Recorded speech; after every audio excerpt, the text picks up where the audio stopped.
I'm not ashamed to own my Lord, nor to defend his cause. Maintain the honors of his word, the glory of his cross. Hello, I'm James Brown, and on behalf of the Eastern Church of Christ located in Toronto, Canada, I'd like to welcome you to today's edition of Walking Through the Bible, a podcast where we seek to study the Bible and the Bible alone. Please stick around afterwards for information on how you can contact us. But for now, please go to the book of Genesis, and we'll turn you over to Jeremy Dieselkamp for our study of the day. Thank you, James, and welcome to all of our viewers. This is the 126th lesson in our study of Genesis.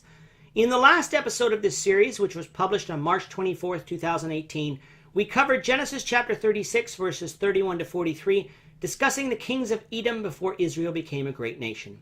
If you missed that episode and would like to watch it, you can find it and all of our other podcasts on our website at www.eastendchurch.org. You can also find them on our YouTube channel at www.youtube.com/EastEndChurchOfChrist under the Walking Through the Bible Genesis playlist. Today we're going to begin with Genesis 37 verse 1 and read through verse 11. The text that you'll see on the screen is from the English Standard Version, but you're welcome to follow along with any version that you have. So let's now read Genesis 37, beginning at verse 1. Jacob lived in the land of his father's sojournings in the land of Canaan. These are the generations of Jacob. Joseph, being 17 years old, was pasturing the flock with his brothers. He was a boy with the sons of Bilhah and Zilpah, his father's wives. And Joseph brought a bad report of them to their father. Now Israel loved Joseph more than any of his other sons, because he was the son of his old age. And he made him a robe of many colors. But when his brothers saw that their father loved him more than all his brothers, they hated him and could not speak peacefully to him. Now Joseph had a dream, and when he told it to his brothers, they hated him even more. He said to them, "Hear this dream that I have dreamed. Behold, we were binding sheaves in the field, and behold, my sheaf arose and stood upright, and behold, your sheaves gathered round it, and bowed down to my sheaf." His brothers said to him, "Are you indeed to reign over us? Or are you indeed to rule over us?" So they hated him even more for his dreams and for his words.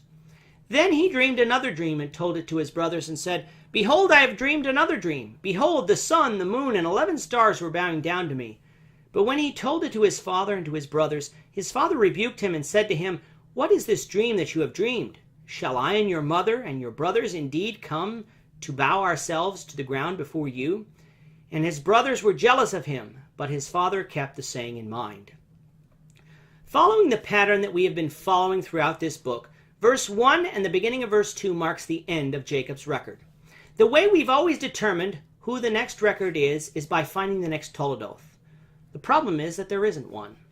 But the reasoning that the Toledoth marks the end of the record, not the beginning of the next record, is not solely based on the phrase itself, but from whose point of view the story is written. In Genesis 2 verse 4, the Toledoth was ascribed to God because what came before it was something that only God was present for. The record we just completed from chapter 25:19 to 37 verse 2 was told from Jacob's perspective, hence why it's Jacob's record. Whose perspective is this last record primarily told from? Joseph's perspective, with a few chapters talking about his brothers, making these the records of the children of Jacob. As we said each time we've discussed this, knowing exactly who penned these records is unimportant, for in the end God inspired these writers to write what they wrote, making God the ultimate author. In this chapter we find that Jacob was in Hebron, the same place we found him at the end of chapter 35. It is told to us that Joseph is 17 here, making Jacob 108. That means that this is about 1 to 2 years after the events of chapter 34 and 35 and before the death of Isaac. While out in the pasture, Joseph saw his brothers doing something they shouldn't, so he gave his father a bad report about them. This angered his brothers. We also find that Jacob didn't learn from his relationship with Leah and his now departed wife Rachel that playing favorites would lead to strife, for he loved Joseph more than any of these other sons, so much so that he gave Joseph a coat of many colors. This further angered his brothers to the point of hating Joseph. Their hatred would only grow following Joseph's dreams. In one dream, Joseph dreamed that they were all binding sheaves, and his sheaf stood straight up, while their sheaves gathered round and bowed down to his sheaf. In the other dream, he saw the sun, moon, and 11 stars bowing down to him. When he told this to his father and brothers, their reaction was as we would expect. Jacob rebuked Joseph for telling him his dream, for he could not think of any situation where he or the family would ever bow down to Joseph. Joseph's brothers seemingly held their peace here, but the passage says that they were jealous of Joseph because of his dreams, for they obviously thought, what made Joseph so important that they should bow down to him? And even while it might have been wise for Joseph not to reveal his dreams to his family, that doesn't mean that this dream wasn't prophetic, for it was, as we'll see later on in Genesis. With that, our time is up for today. Please join us, the Lord willing, tomorrow when we will continue our study of Genesis, beginning with Genesis 37, verse 12. Thank you, Jeremy. And to our viewers, we also thank you for watching. Don't forget to subscribe to our YouTube channel by clicking on the subscribe button below. Should you have a question or comment, please leave them below or email them to answerintheword@gmail.com. We'll try to respond to you as quickly as we can. We hope you'll join us, the Lord willing, tomorrow when we will be continuing on our study of the book of Genesis. Goodbye for now and have a great day. I'm not ashamed to